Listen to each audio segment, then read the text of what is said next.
Hello guys. Hi. Yes. I hope you enjoyed your stay in Cebu. Now, what is your general impression of Cebu? もっと暑いかと思ったよね。もっと暑いかと思ったけど、多分日本の夏よりは過ごしやすいのかなという。風が気持ちいいよね。風が一年中こんなもんだって言ってたんで、それ考えると日本の過ごし夏よりはやすい。けど全部美味しかったよね。外れなし。そう。何食っても外れなしね。ケロ。こっちはぶっちろもぶっちろ最高。日本人の舌に結構馴染みやすい味。普段食ってる日本食に相当近い味。で、違和感がなく食べられる。ね、フィリピン人もみんな優しいよね。考えてるよりはみんななんか来た。こすごい。っちが逆に、フレンドリーで最初はこっちが構えてたのよ。ちょっと僕らの拙い英語でもちゃんと聞いてくれて。そう話が好きでそう楽しく話が Yeah, we like to talk a lot.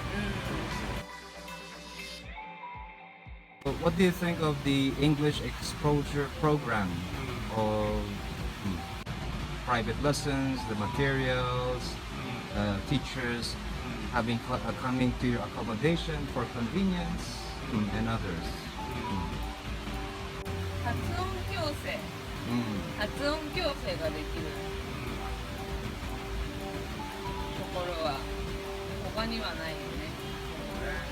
ここまで細かい発音は今まで気にしたことがなかったんで、システムとしてはすごく楽で、自然と英語が身につく。だったな。ただ確かにそう1週間っていうのはすごく短い期間で、これが全てだとは思わないんだけども、なんていうかな、自分の弱点と自分の長所の短所がちょっと見えたかなと。And also about how about doing the tasks after the lessons? Are you able to communicate with the locals easily? 完璧にやれるわけじゃないけども、そういう自信が少しついたかなっていう。あやっぱり自然だよ。きっかけを作ってもらったっていうか、ナチュラルカンバセーションが、現地の人とローカルピープルと、できるそのきっかけを作ってもらったんですよ。それは良かったかなと。例えば教科書でショッピングについてってつらつらと書いてあるのをみんなで練習しても結局実践がなければあんまり意味がないんだけども、実際なんかケーススタディで豪華なことで実践するって感じだとで実際にその人たちがやり取りをしたら実際にやり取りするのが実際にそれが大事だから下手な勉強するだけじゃなくてセブのこともいっぱい知れたよね。そう授業を通しながらいろんなことそ